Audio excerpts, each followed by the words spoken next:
जय श्री कृष्णा। आज हम कार्तिक महात्म के 26वें अध्याय का पाठ करेंगे, तो श्रवण कीजिए। 26वां अध्याय।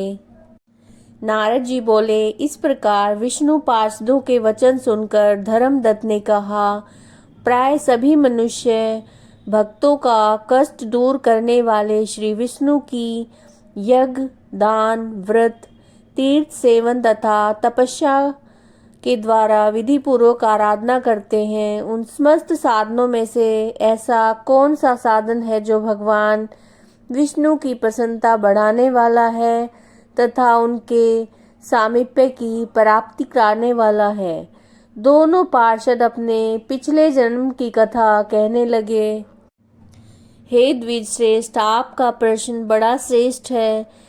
आज हम आपको भगवान विष्णु को शीघ्र प्रसन्न करने का उपाय बताते हैं।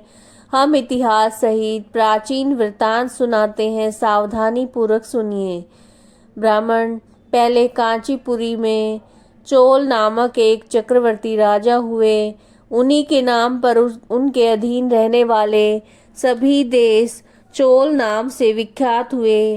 राजा चोल जब इस भूमंडल का शासन करते थे, उस समय उनके राज्य में कोई भी मनुष्य दरिद्र, दुखी और पाप में मन लगाने वाला या रोगी नहीं था।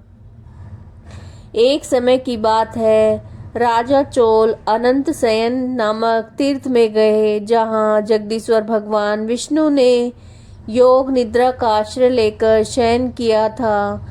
वहाँ भगवान विष्णु के दिव्य विग्रह की राजा ने विधि पूर्वक पूजा की।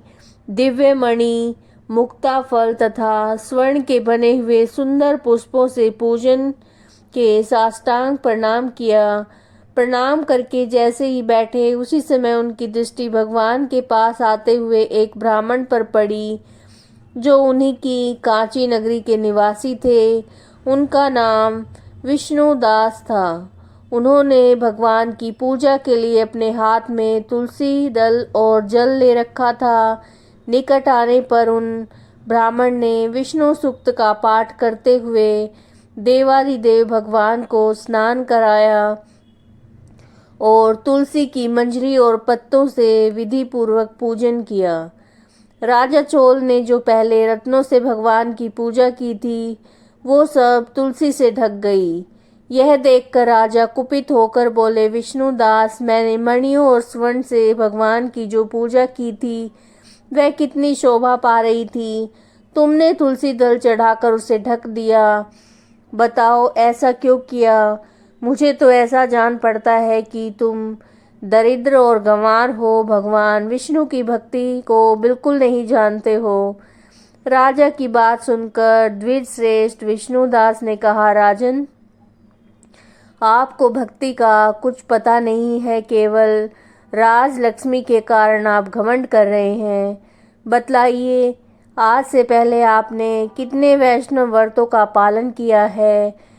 तब नृपश्रेष्ठ चोल ने हंसते हुए कहा, तुम तो दरिद्र और निर्धन हो, तुम्हारी भगवान विष्णु में भक्ति कितनी है। तुमने भगवान विष्णु को संतुष्ट करने वाला कोई यज्ञ और दान आदि नहीं किया है, और ना पहले कभी कोई देव मंदिर बनवाया है। इतने पर तुम्हें अपनी भक्ति पर इतना गर्व है।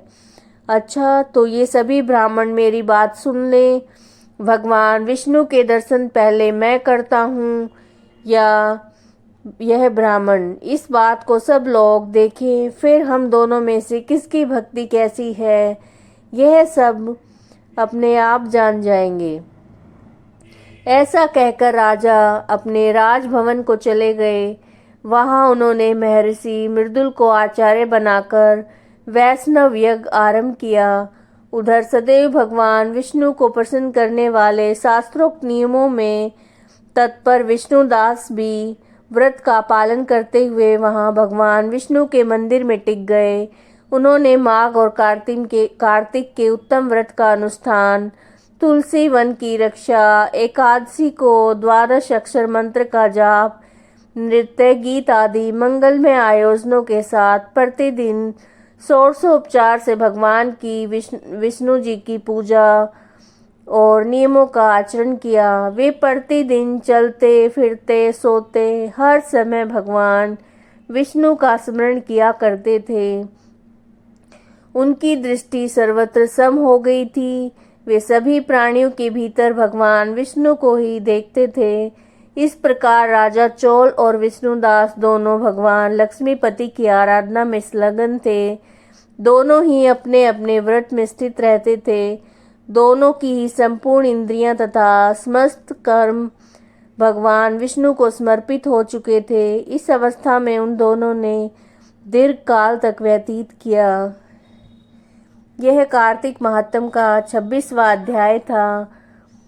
अगर आपको वीडियो पसंद आ रही है तो लाइक कीजिएगा, चैनल को सब्सक्राइब कीजिएगा। जय श्री कृष्ण।